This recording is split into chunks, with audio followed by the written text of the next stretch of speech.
22 अक्टूबर 1963 देश के प्रधानमंत्री जवाहरलाल नेहरू हिमाचल प्रदेश में थे और ये मौका था भागड़ नागड़ डैम के उद्घाटन का।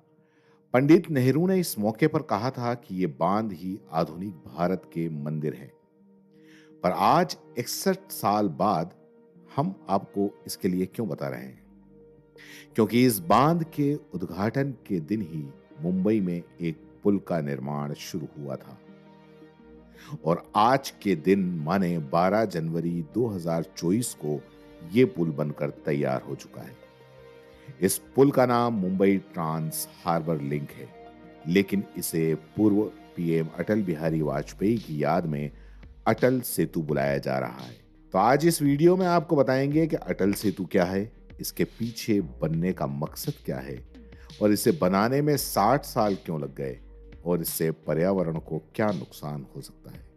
12 जनवरी 2024 यानी कि आज के दिन पीएम मोदी ने अटल सेतु का उद्घाटन किया। जानकार ये कह रहे हैं कि इस पुल से मुंबई वासियों की जिंदगी आसान हो जाएगी। ये पुल मुंबई के सेवरी से रायगढ़ जिले के चिरले के बीच की दूरी 15 से 20 मिनट तक ला देगा। उद्घाटन के बाद ये देश का सबसे लंबा पुल बन जाएगा। यह अटल सेतु 22 किलोमीटर लंबा है। पुल का 16.5 किलोमीटर का हिस्सा समुद्र के ऊपर है, जबकि 5.5 किलोमीटर जमीन के ऊपर। पर मुंबई में समुद्र पर बना ये इकलौता पुल नहीं है।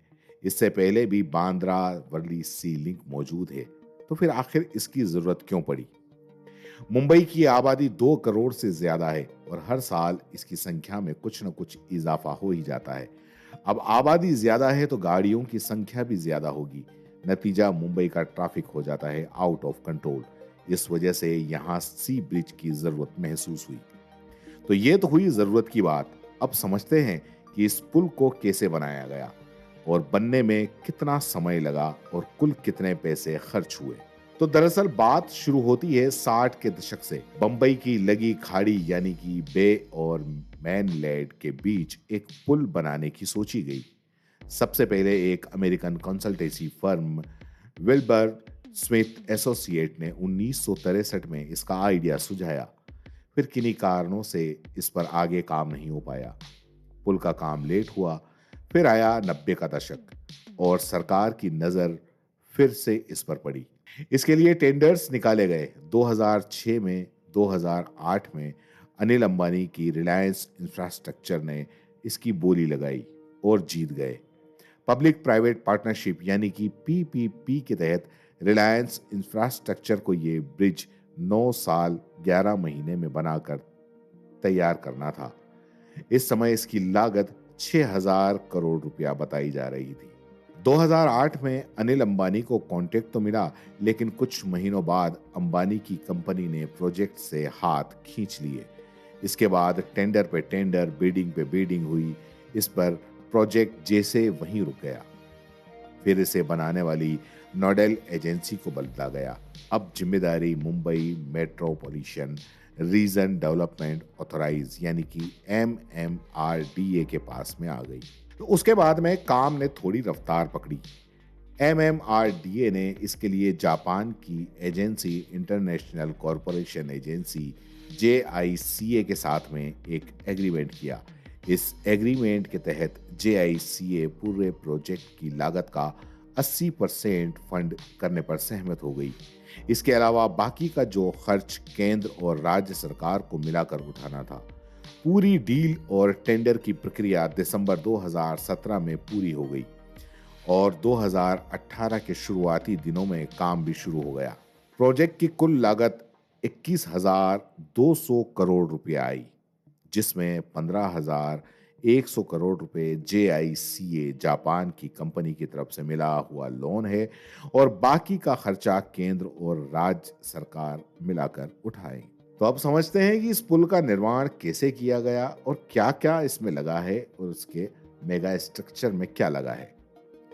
तो अटल ब्रिज पर सुरक्षा के लिए 400 CCTV कैमरे लगे हैं।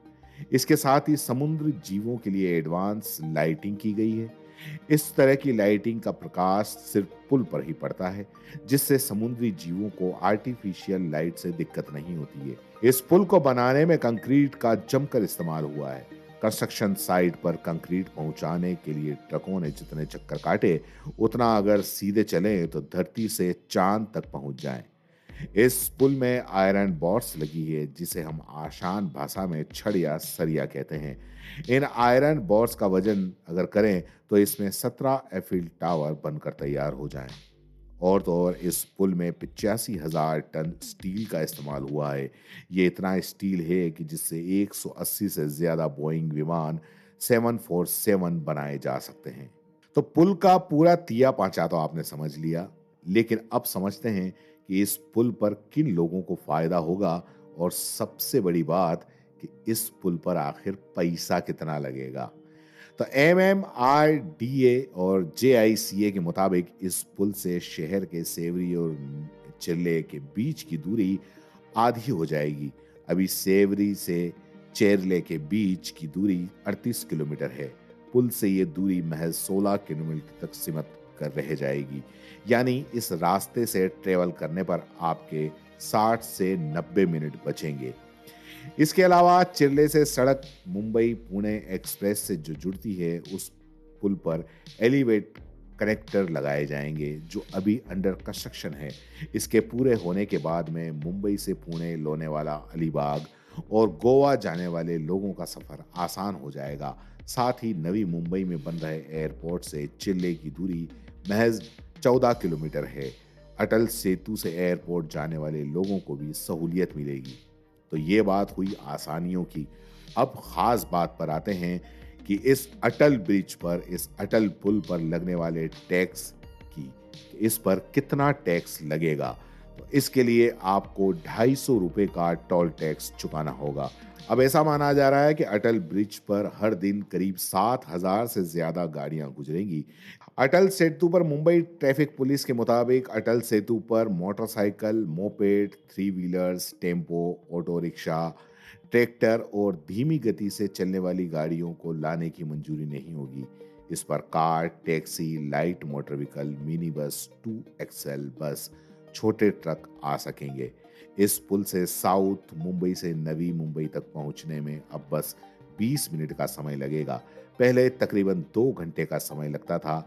ये ब्रिज मुंबई और पुणे के बीच चलने वाले समय को भी कम कर देगा। इसके अलावा इससे मुंबई पोर्ट और जवाहरलाल नेहरू पोर्ट के बीच भी बेहतर कनेक्टिविटी मिल जाएगी।